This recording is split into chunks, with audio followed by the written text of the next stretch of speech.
Have you ever been watching a movie in English, feeling super confident, you're understanding every word, following the plot perfectly, and then suddenly one character says something like, well, I guess we'll have to bite the bullet, and your brain just stops. You understood all the words, but the meaning is completely lost. If that sounds familiar, you are in the right place. Welcome to English Fluency Hacks, the podcast that helps you sound more natural and feel more confident. I'm your host, Sarah, and today we're tackling those tricky expressions you hear everywhere, but never seem to learn in a textbook. By the end of this episode, you'll have 4 new incredibly common phrases in your vocabulary. And to help us out, we have a special guest today. Paul is here with us, and he's been through this exact journey. Welcome, Paul. Hey, Sarah. Thanks for having me. And yes, that movie situation, that was me every single night for about a year. It's so frustrating. Exactly. So let's jump right in. Paul, what's an expression you remember hearing that just made no sense at first?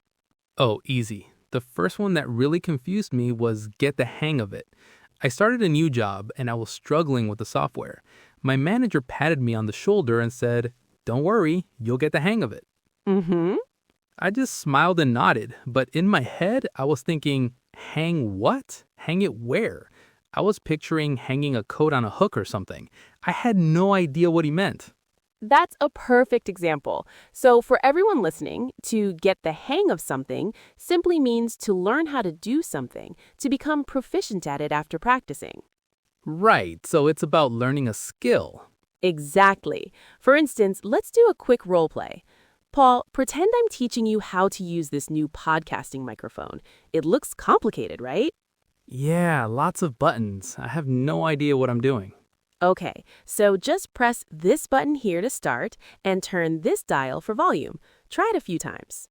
Okay, button, dial. Oh, it's actually not that bad. I think I'm starting to get the hang of it. Perfect. See? You're learning. So to our listeners, think about something you learned recently. Driving a car, cooking a new recipe. You can say, it was hard at first, but I finally got the hang of it. Go on, try saying it out loud. I'm getting the hang of it. And hey, if you feel like you're getting the hang of these expressions with us, this is a great time to hit that subscribe or follow button on whatever platform you're using. That way, you'll never miss an episode and can keep building your fluency. All right, Paul, let's move on to our next one. This is one you hear all the time in meetings or group projects, to be on the same page. Ah, yes, this one is huge in the workplace. For a while, I thought it meant we were literally supposed to be looking at the same document page. A very logical conclusion, but it's more about agreement and shared understanding. If we are on the same page, it means we agree on a plan or understand a situation in the same way. It prevents miscommunication. That makes sense. So you could ask your team, before we move forward, let's make sure we're all on the same page. Exactly. Or, I need to talk to my partner to make sure we're on the same page about our holiday plans. It's about alignment. Have you ever had a misunderstanding because you weren't on the same page as someone? I think we all have. Oh, definitely. Too many times. It's a really useful phrase for teamwork. Okay, let's do one more. This is the one I mentioned in the intro, and it sounds a bit strange, to bite the bullet. Paul, what do you think that means? It sounds painful, like you're being forced to do something you really, really don't want to do. You are very close. It means to decide to do something difficult or unpleasant that you've been procrastinating on or avoiding. It implies courage. The phrase supposedly comes from the old days before modern medicine, when surgeons would have patients bite on a lead bullet to cope with the pain of an operation.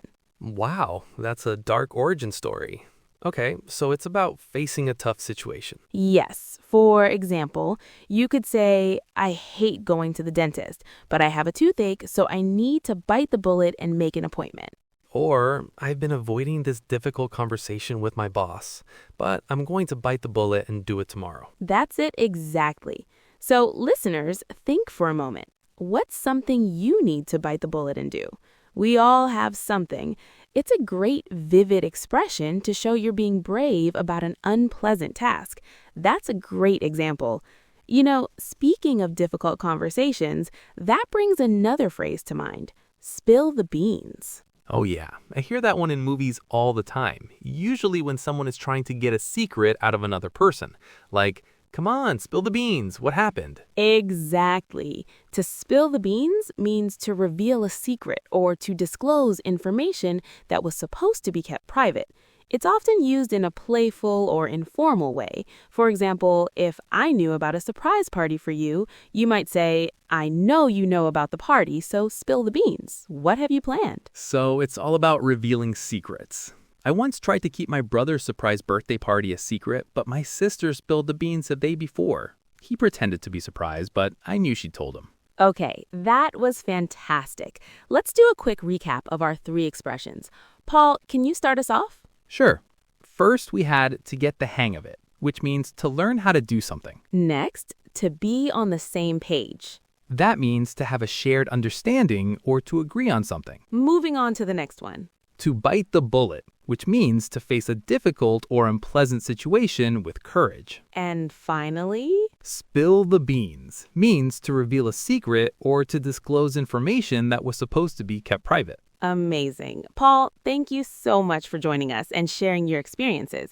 It makes it so much more relatable. My pleasure. It was great to be here. And to all our listeners, thank you for tuning in. Now we have a challenge for you. Go to the comments section of this episode and tell us, what's an English expression that has confused you in the past? We might just feature it in a future episode.